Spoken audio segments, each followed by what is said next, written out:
En este video vas a ver cómo un ex agente secreto, retirado desde hace años, fue llamado de urgencia para resolver un misterio en una aldea remota del norte de España. Lo que comenzó como una desaparición aislada, pronto reveló una red de señales inquietantes, símbolos antiguos y silencios peligrosos.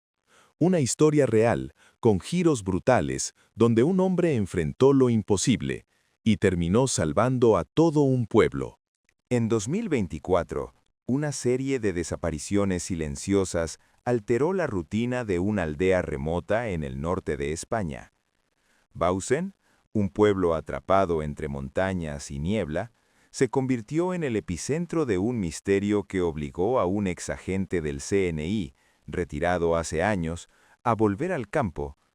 Lo que descubrió allí desenterró una verdad que llevaba décadas oculta bajo tierra, piedra y silencio. Dale like, suscríbete y activa la campana para no perder más historias como esta. Martín Elorza no esperaba volver. Años atrás, había dejado atrás la vida clandestina, los pasillos oscuros del Centro Nacional de Inteligencia y el ruido mudo de decisiones imposibles. Su retiro, en un piso pequeño de Burgos, era su refugio.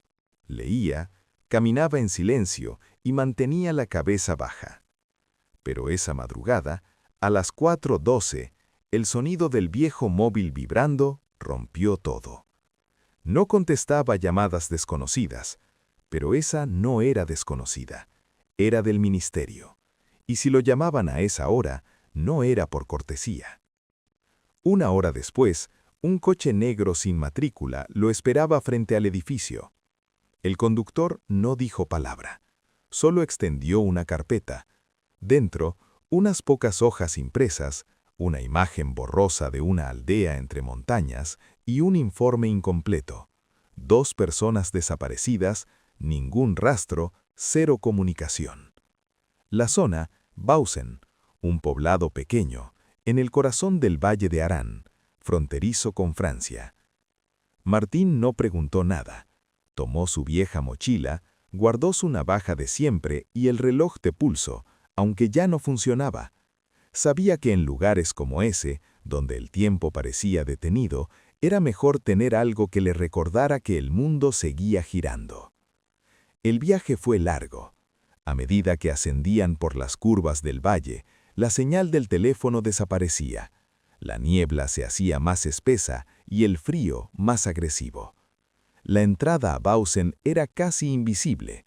Un camino de tierra, un cartel de madera con letras gastadas y una sensación inmediata de aislamiento. El primer contacto fue con el alcalde, un hombre seco, de mirada inquieta y sonrisa forzada. Dijo que las desapariciones eran cosas del clima, gente que se pierde, pero sus ojos evitaban los de Martín. Le entregó una llave, la antigua casa de los forasteros, usada por visitantes en otras décadas. «Es lo más cómodo que tenemos», murmuró antes de alejarse. La casa era fría, con olor a piedra húmeda.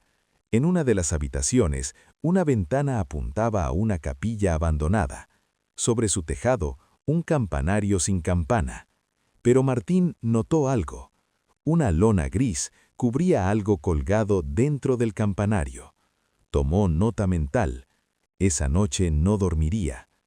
A las 2:47 am, se levantó con una sensación extraña. Salió con linterna en mano y caminó hasta el borde del bosque. Allí, bajo la luna velada por nubes, algo brillaba junto a un riachuelo. Un reloj de pulso, igual al suyo, pero quebrado. Lo tomó, revisó la inscripción en la parte trasera. Nada, solo arañazos. Volvió a la casa, pero sintió que alguien lo observaba. No desde el bosque, desde dentro del pueblo. Alguien que no quería que estuviera allí. Al amanecer, Martín salió a recorrer el pueblo. Bausen tenía menos de 80 habitantes y un silencio compacto que se arrastraba entre las piedras de sus calles. Los rostros de los aldeanos eran vacíos, huidizos. Nadie preguntaba quién era él, pero todos sabían. El tipo nuevo no era un turista. Nadie venía a Bausen sin motivo. Una panadera le ofreció pan caliente, pero cuando él mencionó las desapariciones, su expresión cambió. Dijo que no era asunto suyo y que la montaña se cobra lo que quiere. Esa frase quedó dando vueltas en su cabeza. Explorando la periferia del pueblo, encontró una vieja cabaña, tapiada con maderas húmedas y oxidadas.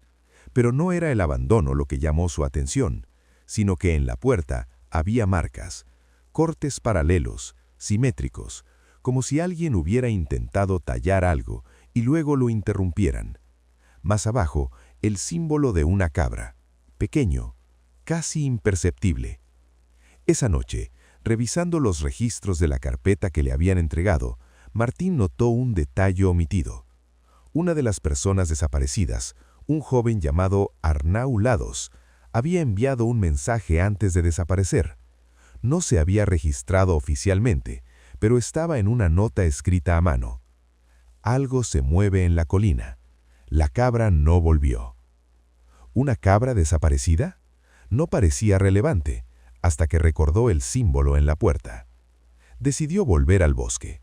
Esta vez avanzó más allá del riachuelo, bordeando una antigua cerca de piedra. Allí encontró algo que parecía una tumba improvisada. Piedras apiladas, con ramas secas encima. Al mover una, descubrió un mapa rasgado, muy antiguo, marcado con líneas rojas y anotaciones en catalán arcaico. El trozo estaba incompleto, pero señalaba un punto: Torre de Fusta. Al regresar, escuchó un grito, seco, lejano, pero humano. Corrió hacia el origen y encontró al cura del pueblo, temblando frente a la capilla abandonada. Decía que había visto algo. Martín insistió en saber qué, pero el cura se negó. Solo murmuraba una y otra vez: «No es nuevo. Esto ya pasó». Horas después, Martín intentó interrogar al alcalde, quien lo recibió con cortesía fría. Dijo que Arnau había sido un joven problemático, que no había motivos para preocuparse. Pero en su escritorio, mal disimulada bajo unos papeles, Martín vio una foto, una toma aérea del pueblo con una marca roja en la colina, justo donde el mapa apuntaba. Esa noche, un golpe seco sacudió la puerta de su casa. Nadie afuera, solo una caja de madera. Al abrirla, encontró una campana pequeña, oxidada, envuelta en tela negra, y una nota: «No sigas tocando lo que debe quedar dormido». Martín no durmió esa noche. La caja con la campana seguía sobre la mesa. La había examinado durante horas.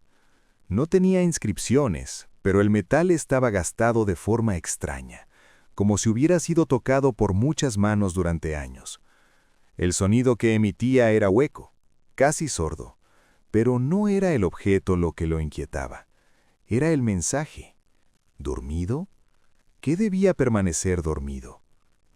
Al amanecer, decidió seguir la pista más evidente, la colina.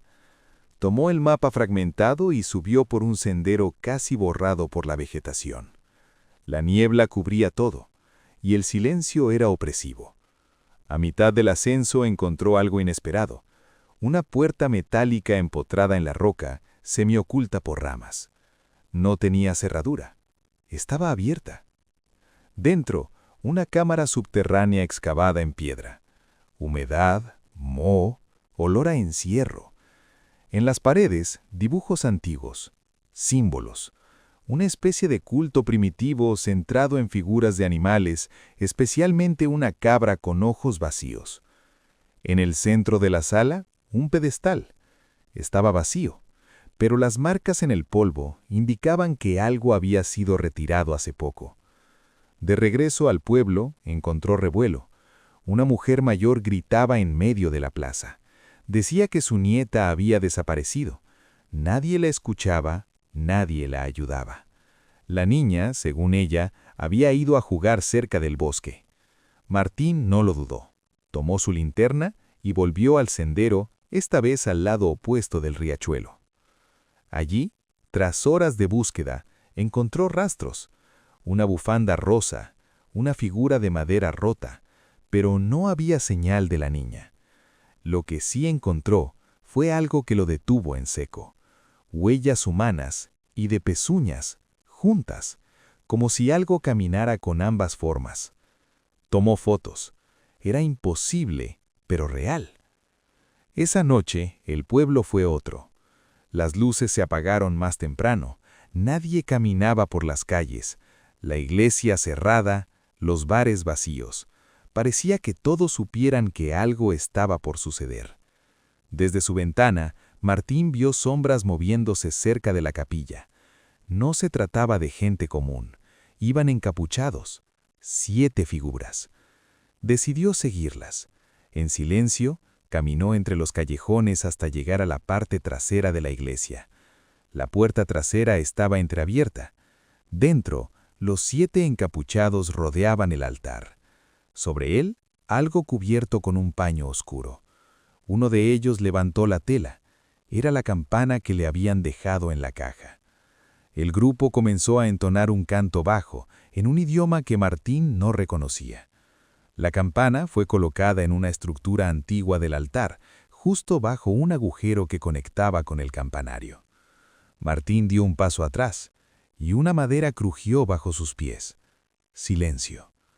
Uno de los encapuchados giró la cabeza, y sin hablar, se lanzó contra él. Martín retrocedió por instinto, golpeando la puerta trasera de la iglesia con el hombro antes de que el encapuchado lo alcanzara. Cayó sobre el barro frío del callejón mientras las otras figuras salían corriendo en distintas direcciones. No lo siguió. Sabía que no encontraría nada. Eran locales, y él, un intruso. Volvió a su alojamiento con el corazón latiendo como en sus años activos. Ya no era joven, y su cuerpo se lo recordaba, pero la mente aún estaba afilada. Necesitaba saber qué era ese símbolo, esa cabra, esa campana. Buscó en bases de datos antiguas, en informes digitales del CNI que aún podía acceder con códigos obsoletos. Y allí encontró una coincidencia. Años atrás, en 1986, hubo una operación encubierta en una aldea abandonada del Pirineo. El archivo estaba clasificado, pero un fragmento mencionaba prácticas religiosas no autorizadas basadas en un culto de origen precristiano relacionados con el sonido de campanas y control de masas. El informe terminaba con una línea: se clausura el lugar, sello irreversible. Martín supo que no era casualidad. Lo que fuera que estaba ocurriendo en Bausen no era nuevo, y lo peor, no era la primera vez que el Estado decidía no intervenir. Esa misma noche el clima cambió. Una tormenta eléctrica azotó el valle. Las luces se cortaron. Martín, en su habitación, encendió una lámpara de queroseno que había encontrado en el sótano. La lluvia golpeaba con fuerza cuando escuchó un golpe seco, metálico, desde la capilla. El sonido de la campana. Alguien la había hecho sonar. Se armó con su navaja y salió.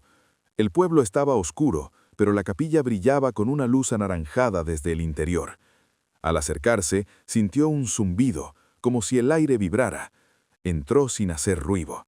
Estaba vacía, pero sobre el altar ahora había otro objeto, el reloj de pulso que había encontrado junto al río, pero reparado, funcionando, marcando exactamente las 3 a.m. Lo tomó.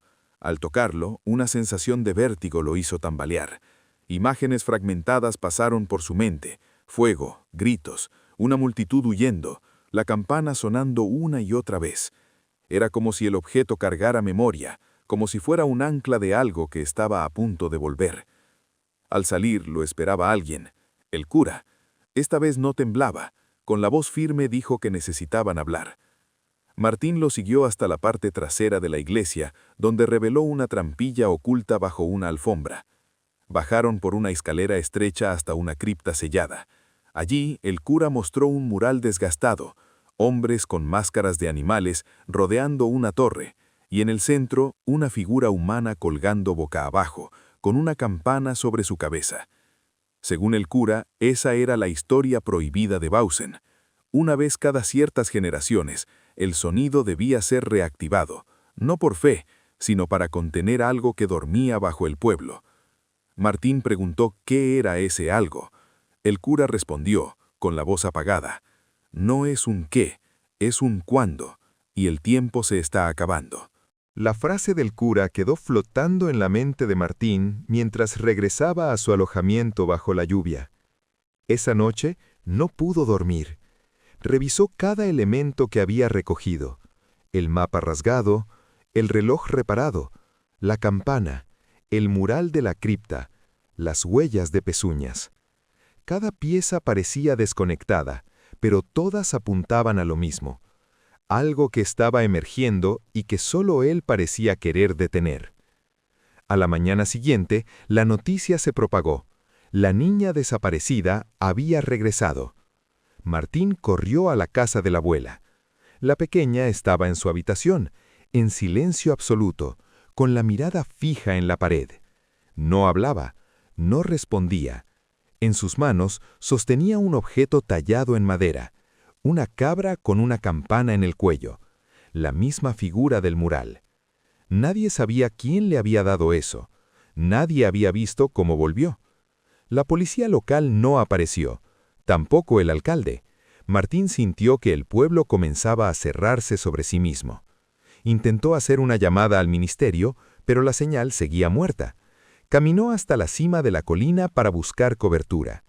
Nada, solo un viento helado y el eco de las montañas. Desde allí vio algo que lo hizo detenerse. Una figura cruzaba lentamente por el bosque, encorvada, con algo brillante colgando del cuello. Era la campana, la misma que él había dejado en la capilla. ¿Cómo había salido de allí? La siguió, por más de una hora, descendiendo por caminos invisibles entre la niebla. Finalmente, llegó a una antigua torre de vigilancia, de madera podrida y escaleras carcomidas. En la base, la puerta estaba abierta. Dentro solo había oscuridad y silencio. Avanzó con cuidado, enfocando con su linterna cada rincón. En la pared más lejana notó una grieta. Golpeó suavemente. Hueco. Forzó la madera hasta que parte de la pared cedió, revelando una cámara secreta. Allí, cubierto por telas podridas, encontró el resto del mapa. Lo colocó junto al fragmento que tenía. Encajaban perfectamente. El mapa completo mostraba rutas subterráneas, cámaras de contención y un punto marcado con sangre seca. No abrir hasta el último sonido. Volvió al pueblo con el mapa entero. Fue directo a la iglesia, pero la encontró cerrada. En su lugar, vio a los aldeanos reunidos en la plaza. Todos, sin excepción: el alcalde, el cura, la panadera, incluso la niña. En el centro, una estructura de madera, y sobre ella, colgada por cuerdas, la campana grande del campanario. Uno de los hombres comenzó a hablar en un tono ceremonial. No era castellano, era algo más antiguo, más rítmico. Las palabras parecían golpes secos. Cuando la ceremonia terminó, los aldeanos comenzaron a dispersarse lentamente, como si nada hubiera pasado. Martín se acercó al cura, le exigió explicaciones, pero esta vez el hombre lo miró con dureza. Ya no puedes detenerlo, solo puedes decidir si te vas o si formas parte. Martín no respondió, pero ya sabía su decisión. Martín pasó la noche estudiando el mapa completo. Las rutas subterráneas mostraban una red oculta bajo el pueblo, que conectaba la capilla, la torre de madera y otro punto sin nombre, marcado simplemente como origen. Era una cavidad profunda, sellada, sin accesos visibles desde la superficie. Necesitaba comprobar si esa cámara aún existía. A la mañana siguiente se dirigió a las afueras, donde el mapa indicaba una entrada oculta entre formaciones rocosas. Después de casi una hora de búsqueda, encontró lo que buscaba: una compuerta oxidada bajo un manto de musgo. La forzó con una barra de metal. El hedor que salió era antiguo, algo que llevaba cerrado décadas. Descendió por una escalera de hierro, iluminándose con su linterna. A los 10 metros, un túnel angosto se abría frente a él. Las paredes estaban cubiertas de marcas, símbolos circulares, manos abiertas, cruces invertidas. Pero lo más perturbador fue ver, al final del pasillo, una figura humana de pie, inmóvil. Martín alzó la linterna. No era una persona viva, era un maniquí de madera colgado de un gancho oxidado. Sobre su pecho, una inscripción tallada: Tiempo muerto. Retrocedió, pero en ese momento la compuerta a sus espaldas se cerró de golpe. Quedó atrapado. Golpeó, gritó, sin respuesta. Comenzó a caminar de nuevo, buscando otra salida. El túnel descendía más y más, hasta llegar a una sala circular con un pozo en el centro. Desde ahí, una brisa caliente subía. Dentro no se veía el fondo. Sobre el borde del pozo había una caja metálica cerrada con un candado, y sobre ella una marca familiar, la cabra de madera que sostenía la niña desaparecida. Martín no tenía herramientas, así que forzó la cerradura con su navaja. Lo que encontró adentro lo dejó helado. Documentos sellados con el escudo del gobierno español, fechados en 1963. Eran informes de una operación llamada Campana Silente. Describían experimentos realizados en Bausen, donde se intentaba usar ciertas frecuencias de sonido para alterar estados mentales colectivos. El pueblo entero había sido utilizado como campo de pruebas. Los informes terminaban abruptamente. Última línea. Falló. Contener. Borrar todo. Martín comprendió el alcance de lo que enfrentaba. Esto no era folclore, era ciencia o algo peor. Un estruendo lo sacó de sus pensamientos. El pozo comenzó a vibrar. Algo se movía debajo. Subía. Corrió por el túnel hasta encontrar una grieta en la roca.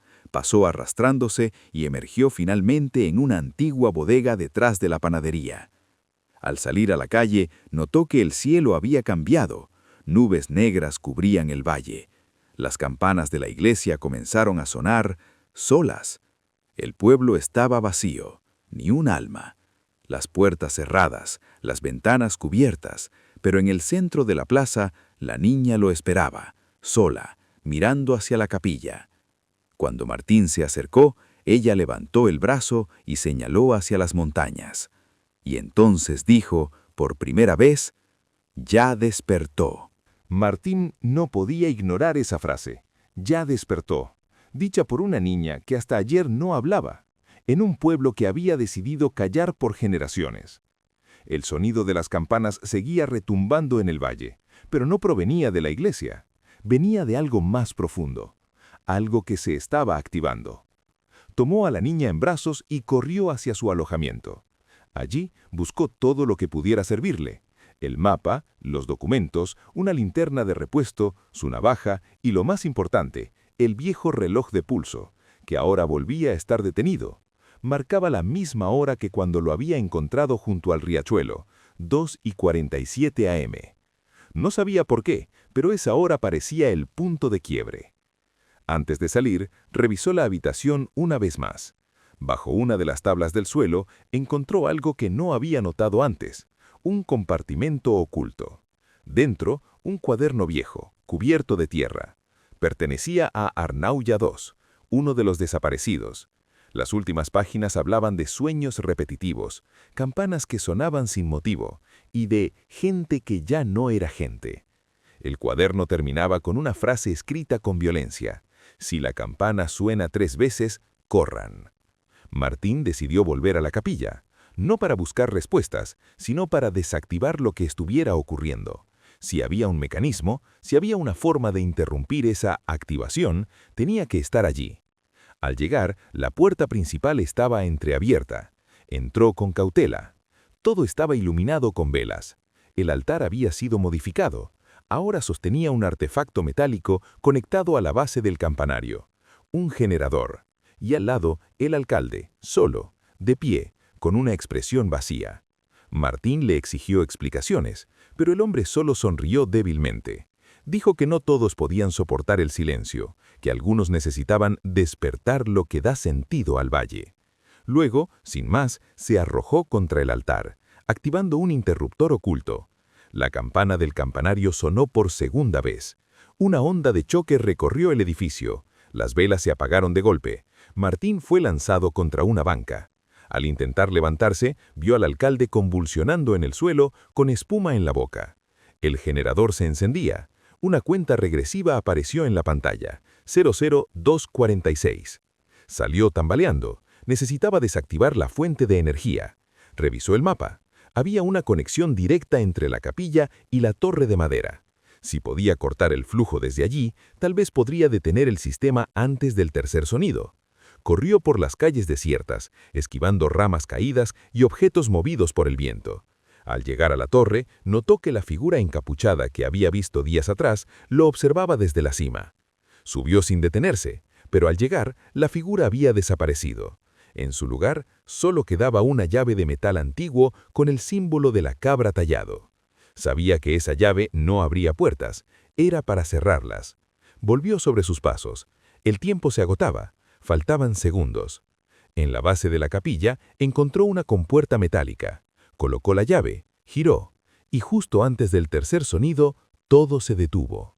El silencio que siguió fue absoluto. Ni el viento, ni el repicar de las campanas, ni el murmullo lejano del bosque. Todo parecía detenido, como si el valle hubiera contenido la respiración. Martín se quedó quieto, con la llave aún en la mano, sin saber si había logrado realmente detener aquello, o si solo lo había postergado. Decidió regresar al pueblo, pero al llegar notó algo diferente. Las casas estaban abiertas, las luces encendidas y los habitantes habían vuelto a salir. Caminaban en silencio pero sin miedo. Algunos saludaban, otros lo miraban con respeto. Por primera vez, nadie evitaba su mirada. La niña lo observaba desde la plaza, sentada sobre el pedestal donde antes estuvo la campana. Ya no sostenía la figura de madera. En su lugar tenía el reloj de pulso, el mismo que él había encontrado junto al río y que ahora marcaba la hora exacta en que la cuenta regresiva se había detenido. El cura se acercó. Su rostro estaba sereno, distinto. Le dijo que lo que había hecho no podía deshacerse, pero había reestablecido el equilibrio. Le entregó un sobre. Dentro, una carta con el sello del ministerio.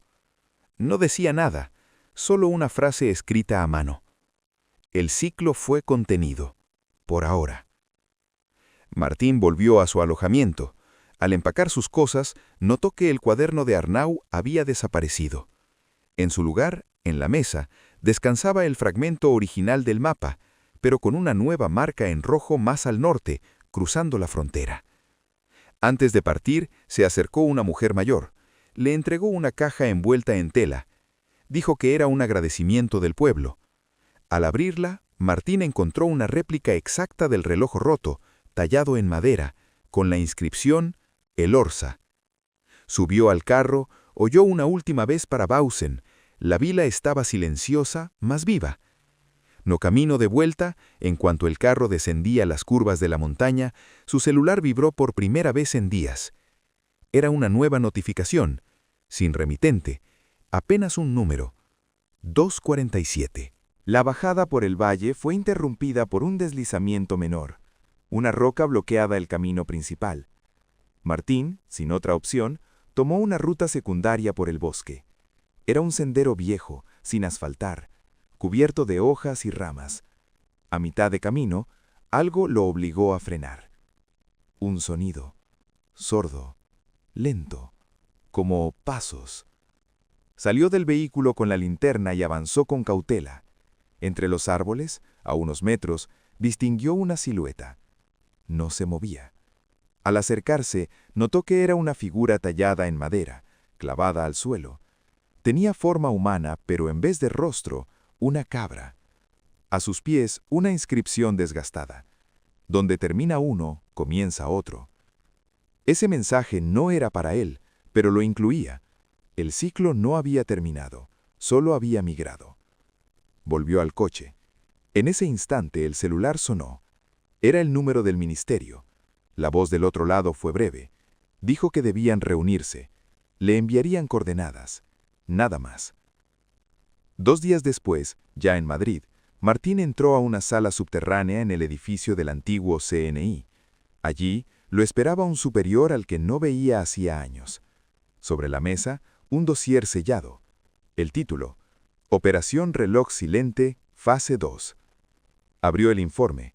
Contenía imágenes satelitales de varias zonas rurales del norte peninsular, todas con un mismo patrón: pueblos aislados, campanarios abandonados, desapariciones intermitentes, y en cada una un símbolo: la cabra con campana. La información era clara. Bausen había sido solo una de muchas. Elorza intentó rechazar la nueva misión. Dijo que estaba fuera, que ya había cumplido. Pero entonces el agente sacó una caja pequeña. Dentro, un dispositivo con una pantalla digital. Mostraba una cuenta regresiva. Faltaban 72 horas. Y en la base del aparato, una etiqueta con un nombre: Torre de Lodares, un enclave perdido en la frontera con Castilla y León. Martín no tuvo elección. Firmó el nuevo informe. Pero antes de salir, hizo una última pregunta. ¿Por qué yo? La respuesta fue inmediata: porque solo usted sobrevivió al primer sonido. Esa noche, ya de vuelta en casa, notó algo que lo perturbó profundamente. Su reloj de pulso antiguo había desaparecido. En su lugar, sobre la mesa, había un objeto cubierto con un paño gris. Al retirarlo, vio una campana, idéntica a la que había desactivado en Bausen, y junto a ella, una nota: el tiempo no se detiene, solo cambia de forma. Martín Elorza partió hacia el nuevo destino antes del amanecer. La Torre de Lodares no aparecía en los mapas comunes. Era una estructura medieval en ruinas, usada siglos atrás como atalaya defensiva. Ahora, según el informe, estaba rodeada por una aldea sin nombre, donde se habían detectado patrones similares a los de Bausen. Durante el viaje, revisó los documentos clasificados. Todos los registros hablaban de eventos cíclicos, cada uno espaciado por décadas, pero siempre precedidos por la misma secuencia: desapariciones, símbolos, alteraciones acústicas y campanas. Al llegar a la zona, se encontró con un escenario aún más inquietante. El pueblo estaba completamente deshabitado. Las casas intactas, la comida en las mesas, los vehículos estacionados, pero ni una sola persona. Martín inspeccionó la torre. Subió con precaución. En el último nivel encontró un aparato idéntico al de Bausen: generador, cables, una campana montada y una pantalla con cuenta regresiva. Pero esta vez faltaban solo minutos. Intentó desconectarlo. Nada. Los sistemas estaban protegidos con códigos que no tenía. Buscó manualmente una forma de desactivarlo. Entonces recordó la llave de metal antiguo que había usado en el valle. La tenía consigo. Probó. Encajó. Giró. La cuenta regresiva se detuvo en 00003. Martín exhaló aliviado, pero solo por un instante. Desde abajo comenzó a escucharse un canto, bajo, tribal, como un murmullo multiplicado. Salió corriendo hacia la ventana. Una procesión de personas caminaba hacia la torre. No eran aldeanos comunes. Llevaban máscaras de animales, túnicas grises y campanas pequeñas colgando del cuello. Estaban rodeando la torre. Martín descendió con rapidez. Al llegar a la base lo esperaban en silencio. Nadie lo atacó, nadie habló. Solo se abrió paso entre ellos hasta que uno de los encapuchados se quitó la máscara. Era el cura de Bausen. ¿Cómo había llegado allí? El hombre dijo que los pueblos estaban conectados, que no había escapatoria, que él ya no era solo un testigo, sino un canal. Le entregó un último objeto, una piedra tallada con un agujero en el centro, usada según él para amplificar la vibración correcta. Martín no aceptó. Retrocedió, pero entonces todos los presentes alzaron sus campanas y comenzaron a hacerlas sonar al mismo tiempo. Elorza cayó de rodillas. El sonido era ensordecedor, pero no en el oído. Vibraba en los huesos, en el pecho, en los pensamientos. Las imágenes comenzaron a fundirse. Bausen, la torre, el pozo, la niña, el reloj, la cabra, todo giraba. Y entonces, un estallido. Oscuridad total. Horas después, despertó solo, en la base de la torre. El dispositivo había desaparecido, la cuenta regresiva también. Las personas, todas, habían desaparecido sin dejar rastro. Sobre su pecho alguien había colocado el reloj antiguo. Volvía a funcionar. Al levantarse, encontró una inscripción reciente tallada en la piedra junto a la torre. El ciclo ahora duerme. Gracias, Elorza. La campana, cubierta por la lona, era el centro del ritual. El reloj roto, el marcador del ciclo. El mapa rasgado, la guía oculta. Y la cabra silenciosa, el símbolo del pacto antiguo. Todos los fragmentos se unieron en el momento exacto en que Martín Elorza impidió el tercer sonido. Lo que salvó al pueblo no fue suerte, fue memoria. Ahora la aldea lo honra en silencio, sabiendo que, sin él, todo habría terminado distinto. Si te gustó este viaje a la historia, deja tu like, suscríbete y activa las notificaciones.